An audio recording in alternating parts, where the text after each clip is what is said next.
Good evening, dear students. Our topic in classical mechanics is effective potential, or we can say the equivalent one-dimensional problem. Dear student, effective potential is actually a trick, or you can say technique, to reduce a two-dimensional problem into one-dimensional problem. But it can be applied only in case of a conservative central force. Dear student, suppose we have a situation in which we have 2 degrees of freedom and the particle which is under consideration is moving under conservative central force. Then by using the notion of effective potential, we can reduce the number of degrees of freedom from 2 to 1. And dear students, in one of our previous lecture, we reduce the number of degrees of freedom from 3 to 2. As you know, in our previous lecture, we had a particle of mass m which was moving under the effect of a conservative central force, and in that case we reduces the degree of freedom phi. The phi variable was reduced and we worked under 2 degrees of freedom, or 2 variables which were r and theta. So from 3 to 2 variables. And dear student, by using the notion of effective potential, we can further reduce the same problem from 2 variable to a single variable problem. And it is very easy to work in a single variable problem because we just have to solve a differential equation in one variable. So let's start, dear student. This is a general methodology which we are going to use here, and this can apply, it is equally applicable for a 2-dimensional, or you can say 2 variable central force problem, and a 3-dimensional reduced to 2 variable problem. Means अगर already आपके पास 2 variable हैं तो आप उसको 1 में convert कर सकते हैं, और अगर आप पहले से ही 3 से 2 में कन्वर्ट कर चुके हैं तो उन 2 को हम आगे 1 में कन्वर्ट कर सकते हैं. कुछ टॉपिक जो कुछ इसमें जो डेरिवेशन है हमारा, वो पहले जो हम कर चुके हैं बिल्कुल उस जैसा ही है. थोड़ी बहुत चीज़ें हैं इसमें जो अलग है, बाकी सेम ही है. So dear student, again consider a particle of mass m moving under a conservative central force. So the Lagrangian for this particle is half m r dot square plus r square theta dot square minus v r, where v r is our external potential, or the potential. This potential is actually, you can say, the source of the conservative central force. Now, the equation of motion for r and theta, we already know. Those equations were mr double dot, this is equation for r, we already derived this. Mr double dot is mr theta dot square minus curly v by curly r. This is my first equation, and this one, as you know, this was the equation of motion for r. And in the same way, dear student, equation of motion for variable theta comes out to be m d by dt of m r square theta dot is equal to 0, and this was written as mr square theta dot is equal to L, which is a constant. So this is my second equation. This is first equation for r, this is second equation for theta. Now dear student, eliminating theta dot from this and this by using the value of theta dot equals L upon m r square. Using this value, here I will get m r double dot or the second derivative of r with respect to t upon is equal to L square by m r cube minus curly v by curly r. This is nothing but the force. As you know, negative gradient of potential energy is force. And dear student, this can be written as m r double dot L square by m r cube plus f of r, as I have already mentioned that our force is minus of curly v by curly r. This is the property of a conservative central force. This is our external force, or you can say this is the force due to this is the, you can say this is our original force, although it is not proper to say original force, but this was the force, external force, or this was the force along which or with which we were dealing. Now dear student, in left hand side this is mass and this one is acceleration. R double dot is acceleration. So you can say from Newton's second law we know that Newton's second law was F equals ma. So this is m, this is a, so this is f. But dear student, हमारा f तो ये है, but अगर हम f में अगर ये चीज और ऐड कर दें and let's say this is actually say F effective, this is F effective, then this equation is, you can say this equation becomes equation in one variable, and that is r, because this equation contains only variable r and its derivative. So dear student, by adding this extra term to this fr, we say we got this f effective term, our equation turns into a single second order differential equation. तो प्यारे बच्चों, हम ये मान सकते हैं यहाँ पर कि जो हमारा पार्टिकल है, actually there were two variables which we were dealing with r and theta, लेकिन अगर हम थोड़ा बहुत एक एडजस्टमेंट करें फोर्स में, हम फोर्स में थोड़ा सा एडजस्टमेंट करते हैं, तो हम ये मान सकते हैं कि वो जो पार्टिकल है वो एक डायमेंशन में मूव कर रहा है और हमारी जो प्रॉब्लम है वो वन डायमेंशनल बन जाती है. कैसे? अगर हम ये कहें कि फोर्स ये है, इसको आप फिक्टिशियस फोर्स कह लीजिए, इफेक्टिव फोर्स कह लीजिए, या मॉडिफाइड फोर्स कह लीजिए, आपकी मर्जी है. अगर हम फोर्स को इस तरह से थोड़ा सा मॉडिफिकेशन में ले आए, यानी हम ये मान सकते हैं कि वो जो पार्टिकल है वो एक ऐसे फोर्स के अंडर मूव कर रहा है जो इन दोनों का सम है, तो आप उस पार्टिकल को ये मान सकते हैं कि वो वन डायमेंशनल मोशन में है. So this equation is our F effective is L square by M R cube plus F of are.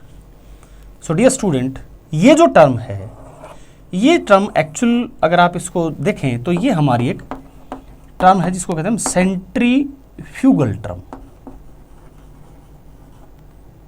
Fugal term. अब इसको सेंट्रीफ्यूगल टर्म किस लिए कहते हैं? क्योंकि ये सेंट्रीफ्यूगल फोर्स है. जब पार्टिकल सेंट्रल फोर्स में मूव करता है और यू कैन से सेंट्रल कंजर्वेटिव फोर्स में मूव करता है, तो एक टेंडेंसी होती है उस फोर्स के साथ कि उस पार्टिकल के साथ कि एक प्रकार से वो पार्टिकल फील करता है कि मुझ पे एक बाहर की तरफ एक फोर्स लग रहा है, एक टेंडेंसी है उसकी. उस फोर्स को हम कहते हैं centrifugal force. So actually there is centrifugal force, you know, is a fictitious force, but the particle feels it and there is a tendency. Because जब एक पार्टिकल मान लो सीधा चल रहा है, वो सीधा चलेगा, and the particle even cannot distinguish between a state of rest and a state of uniform motion. But अगर उस पार्टिकल पे एक्सेलरेशन लगता है सीधी in the direction of velocity और opposite to the direction of velocity, then the particle will feel an acceleration. But अगर particle अगर एक सर्कुलर टर्न पे है, जैसे मान लो गाड़ी में बैठे हैं और गाड़ी एक सर्कुलर टर्न लेती है, तो बाहर की तरफ आपके ऊपर ऐसा लगता है कि आपको कोई बाहर की तरफ एक ऐसे धक्का सा लग रहा है, and that is called centrifugal force. वो जो पार्टिकल जो फील करता है दैट इज सेंट्रीफ्यूगल फोर्स। सो पहले बच्चों ये वो टर्म है। तो अगर हम इन दोनों को ऐड करके एक टर्म मान लें तो हम ये कह सकते हैं कि अब जो पार्टिकल है वो वन डायमेंशनल मोशन में है, अगर हम फोर्स को एफ आर की बजाय ये total force F effective consider करें तो न्यूटन सेकंड लॉ इसके लिए एक पार्टिकल को के लिए ये बन जाएगा कि F effective is equal to M A. Okay dear students, and dear student अगर हम इसकी पोटेंशियल की बात करें, क्योंकि अभी हमने क्या किया है एनर्जी की मैं बात करूं, एनर्जी कंजर्वेशन की, तो in case of central force motion the conservation of energy expression was already discussed in our previous lecture, half M R dot square plus L square by 2m r square plus v of r। बच्चों this is kinetic energy because it contains square of the velocity r dot, it contains square of r dot which is the square of velocity. This is a function of r only, this is potential, external potential which we can say. This term is also a function of r. So प्यारे बच्चों अगर हम यहाँ पर potential को भी थोड़ा modify कर दें, जैसे हमने यहाँ पे फोर्स को मॉडिफाई कर दिया कि अगर हम फोर्स को एफ आर की बजाय एफ इफेक्टिव ले लेते हैं तो हमारे पास जो प्रॉब्लम है वो वन डायमेंशन में कन्वर्ट हो जाती है। इन सेम वे प्यारे बच्चों अगर हम इस एनर्जी टर्म को ऐसे लिख दें कि E is equal to kinetic energy half M R dot plus V dash of R, here V dash of R, और you can say in some of the book it is written as V effective, this is equal to L square by 2mr square plus V of R. Then dear student this expression becomes for a particle moving in one dimension and there is only one variable which is r. You can again see that there is only one variable and that one variable is r and this term contain r and its derivative. So modification यहाँ पे क्या किया, modification मैंने क्या किया कि अगर हमने जो potential energy की term है उसको हमने उसमें हमने ये और जोड़ दिया और हमने कह दिया भाई ये हमारी टोटल पोटेंशियल एनर्जी है, जिसको हम वी आर कह रहे हैं उसी में हमने ये जोड़ दिया और हमने कहा कि this is our effective potential, इसको हमने पोटेंशियल बोल दिया सारे को। तो अब ये जो एक्सप्रेशन आई है ये एक्सप्रेशन है एक पार्टिकल की जो मूव कर रहा है इफेक्टिव पोटेंशियल में, इस पोटेंशियल में, ठीक है। And now the problem again converts from two variable to a single variable. So this was the notion of you can say effective potential and this term is called centrifugal potential. Centrifugal potential because अगर आप इसका derivative करेंगे और उसका आगे minus लगाएंगे with respect to are, इसका derivative करेंगे तो you will get A centrifugal force, जो हम यहाँ पे बात कर रहे थे। और पहले बच्चों जो रिलेशनशिप इसमें था F of R is minus curly V by curly R, वो रिलेशन इनके बीच में भी होगा, वो होगा F effective is equal to minus curly V effective by curly R, ये भी इसको ओबे करेगा। Just by making some modification in our potential और एडिंग सम टर्म, हम उसमें दो वेरिएबल जो थे उससे आप प्रॉब्लम को एक वेरिएबल में कन्वर्ट कर देंगे। तो पहले बच्चों हमने इसको कन्वर्ट तो कर दिया, इससे पहले वाले लेक्चर में आपने देखा हमने 3 से 2 में किया, अब इसमें हमने 2 से 1 में कर दिया। तो पहली बात तो ये कि हो कैसे रहा है, यानी वी हैव 3 वेरिएबल्स, तो फिर 3 डिफरेंशियल इक्वेशंस आने चाहिए हमारे पास, सेकंड ऑर्डर डिफरेंशियल इक्वेशन, ये फिर कैसे आप इसको 1 में कन्वर्ट कर सकते हैं। तो पहले बच्चों ये मतलब सामान्य नहीं है कि आप इसको कन्वर्ट कर सकते हैं ऐसे, इसका कारण ये है कि we are dealing with central force, okay, conservative central force, तो ये ऐसा हो रहा है। ऐसा नहीं है कि ये जनरल है, किसी भी प्रॉब्लम में हम ऐसा कर सकते हैं, it is only in case of conservative central force. पहले बच्चों अब ये हो कैसे रहा वो सुनिएगा। तो इसमें बात क्या हो रही है कि जो 3 वेरिएबल हमें दिख रहे हैं आर, थीटा एंड फाई, वो due to the nature of central force वो चीज़ें अपने आप एडजस्ट हो रही है। सबसे पहले हमने फाई को एडजस्ट किया, वो कैसे किया, क्योंकि सेंट्रल फोर्स की एक प्रॉपर्टी है और वो ये है कि जो एंगुलर मोमेंटम है उसका डायरेक्शन कांस्टेंट रहेगा and the motion is confined in a plane. So if the motion is confined in a plane, then angular momentum has a fixed direction. The direction of angular momentum is perpendicular to that plane, and we fix one of our axis along that L direction, which reduces our phi, and phi becomes a constant which is pi by 2. तो एक variable हमारा वहां कम हो गया because phi की value होगी pi by 2 and that is a constant, so phi was no longer a variable. फिर हम थीटा और आर की बात करते हैं. सो थीटा और आर से हम केवल आर में कैसे आए, तो एक्चुअल में आर और थीटा जो हमें दिख रहे हैं वो इंडिपेंडेंट नहीं है. हालांकि हमें लगता है theta is a function of T and R is also a function of T, but both these variables are connected, interconnected by a quantity called angular momentum. ठीक है बच्चों. So the angular momentum is conserved, उसकी direction के कारण phi कम हुआ, और उस angular momentum के कंजर्वेशन के कारण यानी उसके मैग्नीट्यूड के कांस्टेंट होने के कारण, देखिए बच्चों ये रहा हमारा, मैंने लिखा ना एल इज कांस्टेंट, ये एंगुलर मोमेंटम है, ये कांस्टेंट है. ठीक है. तो प्यारे बच्चों इसके कांस्टेंट होने से क्या हुआ, आप ध्यान से देखो, इसमें थीटा भी है और आर भी है. So this L is not a function of time. इससे क्या हुआ, L is independent of T.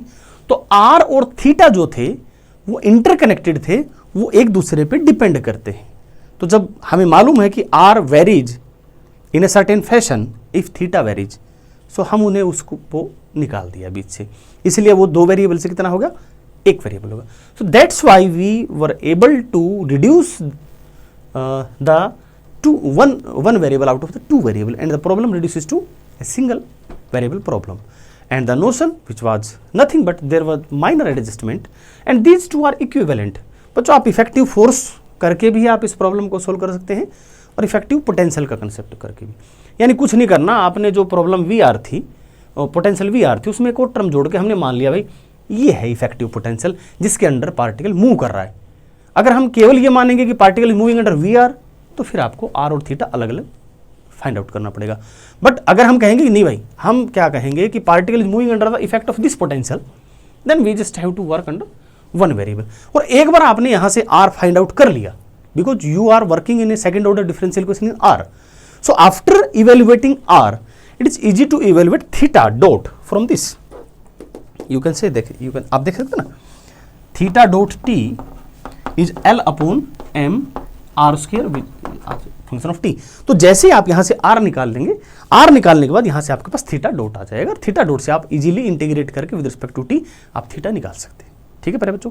और आर और थीटा अगर हमारे पास आ गया, फिर हम बाकी सारी चीजें, चाहे वो एंगुलर वेलोसिटी है, चाहे वो लीनियर वेलोसिटी है, चाहे वो काइनेटिक एनर्जी है, सेंट्रीफ्यूगल फोर्स है, फिर वो कोई भी चीज़, एक बार हमें आर और थीटा मालूम पड़ गया, हम ट्रेजेक्ट्री भी बता सकते हैं, वेलोसिटी भी बता सकते हैं, पोजीशन भी बता सकते हैं, फिर वो सारी चीज़ें हमें मालूम पड़ जाएगी. Thanks for watching the video प्यारे बच्चों.